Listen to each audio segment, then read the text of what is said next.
Subscribe to ULO and never miss out on our weekend and racing festival tips, with more racing coverage on our website, at ulo.co.uk. Friday brings us both the Welsh Grand National, the second day of 4 at the Christmas Festival at Leopardstown, and another cracking card, at Kempton Park. Though our Boxing Day nap, Lossiemouth, was no match for a brilliantly rejuvenated Constitution Hill in the Christmas hurdle, redemption was due when our next best Banbridge reeled in Ile-Francais in the King George VI. An SP of 7-1 should keep all our subscribers happy, we hope. On to Friday, where Chepstow hosts the Welsh Grand National. Fontaine Collonges was 12 lengths too good for the reopposing Monbeg Genius in the Betfair Exchange Handicap Chase last month. But there's an £8 switch in the weights this time, so Monbeg Genius is entitled to get closer. The form of Venetia Williams' yard cannot be faulted though, so both Fontaine Collonges and Chambard make the shortlist, along with Gordon Elliott's Where It All Began and Sam Thomas's I Will Do It. The ground shouldn't be too desperate for this year's renewal in a race that can turn out a true test of stamina, so Fontaine Collonges looks ideally placed to benefit. In the other big handicap chase of the day, in Fox Rock, last year's winner Meeting of the Waters is worthy of support for the listed Paddy Power Chase, having completed last season with a solid 7th in the Grand National at Aintree. He's carrying well over a stone more this time, but Peter Smithers' £7 claim is a useful offset, as stablemate Nick Rocket lines up from the top of the weights.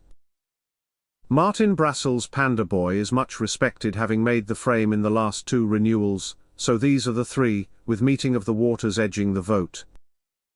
Friday's nap goes to post in the feature at Leopardstown. It's hard to ignore the appeal of Gaelic Warrior for this Grade 1 feature. Willie Mullins has an embarrassment of riches lining up here, with Dinah Blue, Gentleman Demi and Blue Lord all going to post alongside Gaelic Warrior, while Gordon Elliott pitches his smart chaser, Founder 50, into this Grade 1 after a smooth success in the Grade 2 Fortria chase at Navan last month.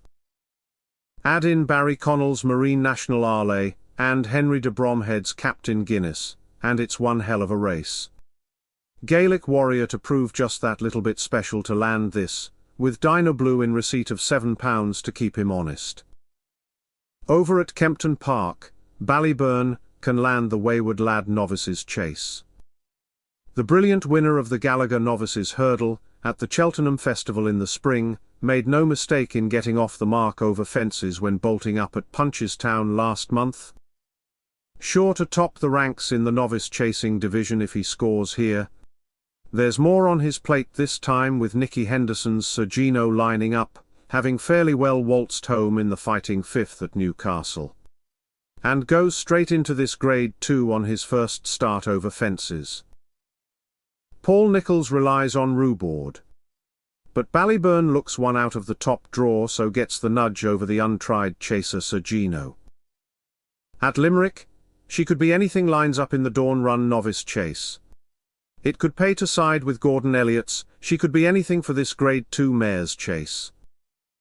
She set off on a prolific run in September, scoring a quick-fire 4-timer, before putting in a decent shift in the Grade 1 Drinmore at Fairyhouse, with her last of 5 finishing position a better run than it looks on bare paper. An extra couple of furlongs here, so less emphasis on speed, and she can serve it up to antipost favourite Bioluminescence.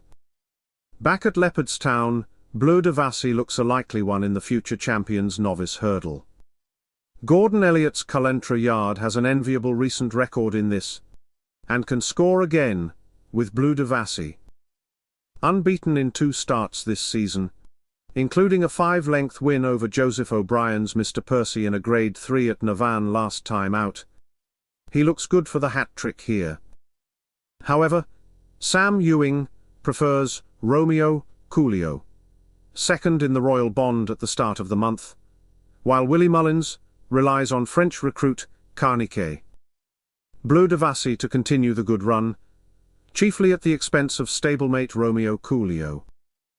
Later on, over at Kempton, Venetia Williams will be hoping that Marta Tor can continue his good run to get deserved pattern form into the book. He finished last season well with a cosy 7-length win at Sandown Park, but seems to be an even better model this term, scoring twice at Ascot, and now steps into graded company. Boot Hill has been prominent in the betting this week, but tends to save his best for Ascot, while Alan King's Edwardstone might find this going a bit quick, but at least isn't stuck with the rear-end view of Dovan for once.